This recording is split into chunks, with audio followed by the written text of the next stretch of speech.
it moving? Not yet. Look right up here and you see It's them numbers. taping. It's taping. Okay, it's well taping. you said right not right now, so I don't know. Okay, so I'm going to take the brown meat now and put it back in this bowl.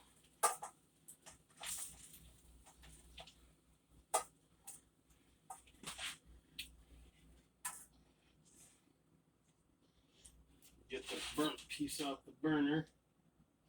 Okay, now it's gonna be in 3 steps. So this is enough meat here for 3 recipes here. So now we're gonna put some more butter in this pan and saute the noodles.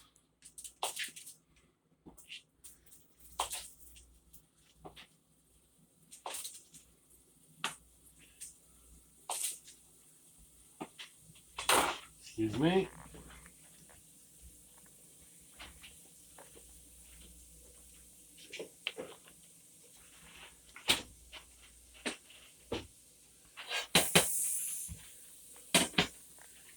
Down a little bit. Put some noodles in there, carefully measured. The idea now is to get these noodles nicely coated with the butter so that they brown properly. Excuse me, I'll be right back. Keep going.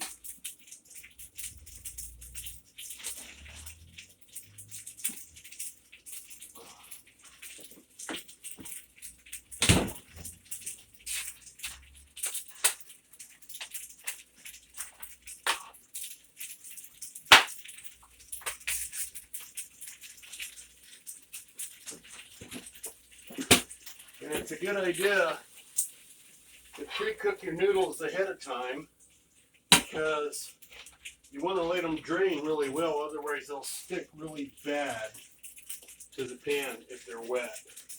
So I've had these done for about, what do you figure, honey, about 30 minutes? At least. Yeah, and they've been draining so that they're not all wet.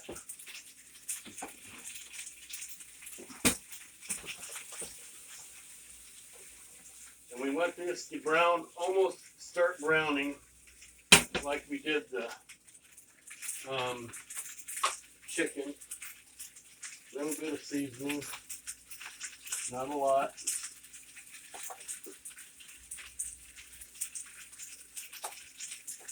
Move that around. Got a runaway there. Okay, now I'm going to add some onions. We'll let the onions cook a little bit.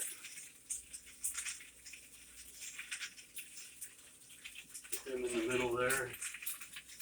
Let they cook. Looks like we need a little bit more butter.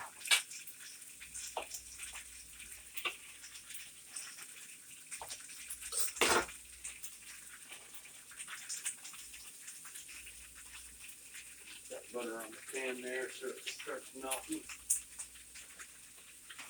I had a lady tell me one time that I can never get my onions to cook fast. I have never figured that one out because they cook fast in this heat. So it could be she didn't have enough butter. I don't know, but I know they cook pretty quickly.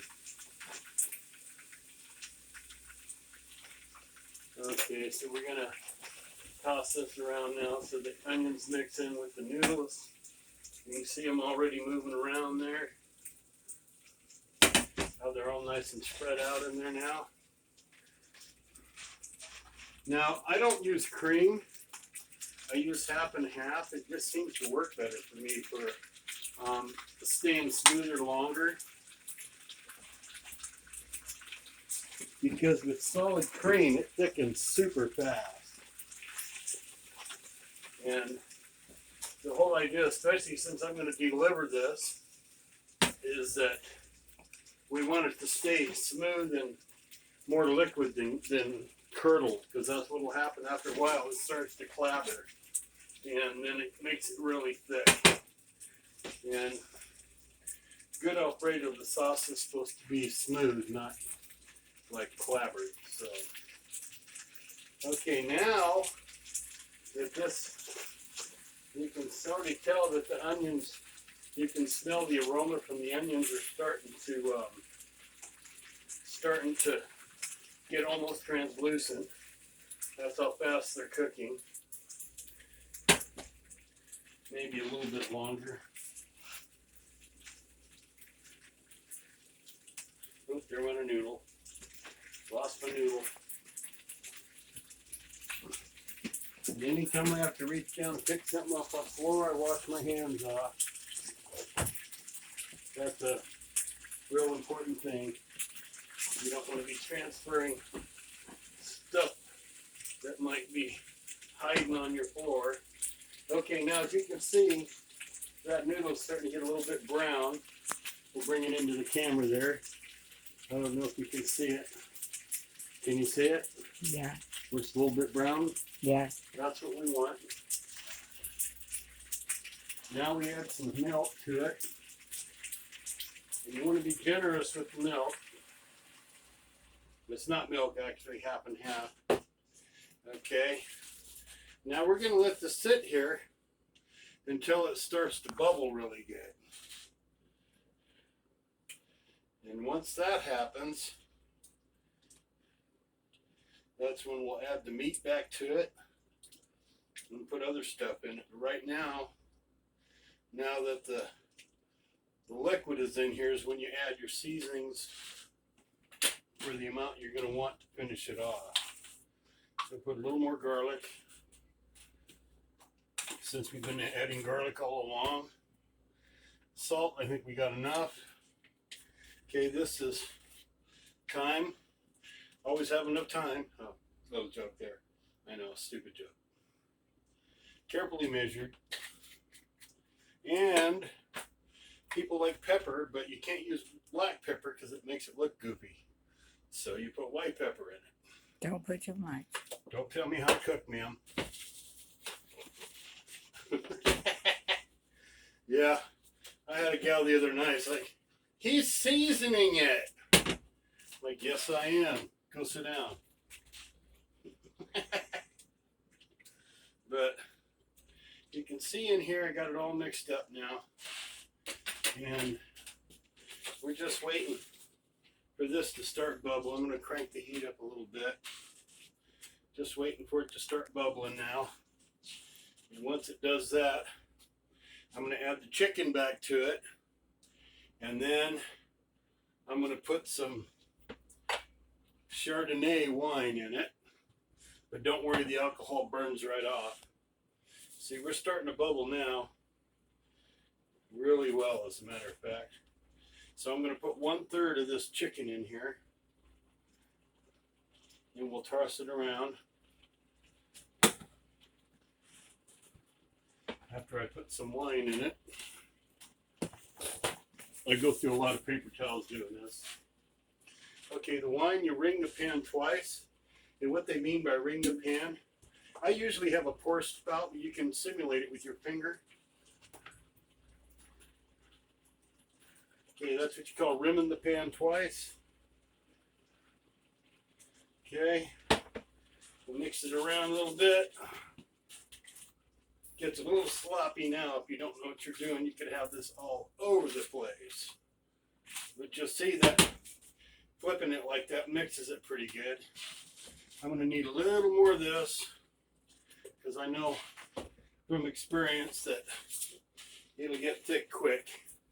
And I have a pan over here. If my photographer will move over here, you'll see I have a couple pans here.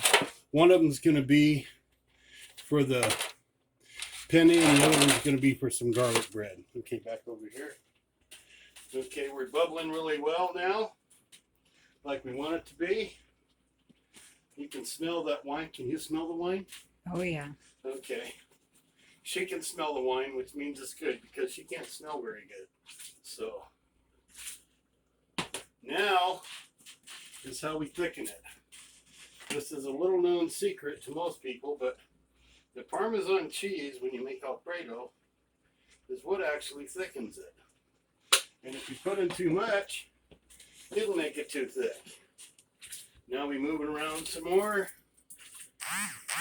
There will be some spillage, but we'll take care of that later. A little bit more. Sister Marina Ross just texted you. Okay. A little bit more.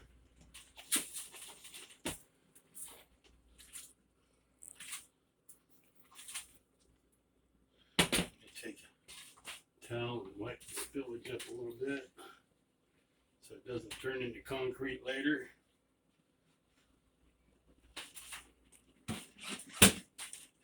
Okay, and that is pretty much going to be it for this batch. And what I'm going to do is repeat this 2 more times for that pan. So that's pretty much it. There is no sense filming this 3 times. So that is how we do fettuccine Alfredo. And it's already starting to thicken, so I'm going to put it in the pan.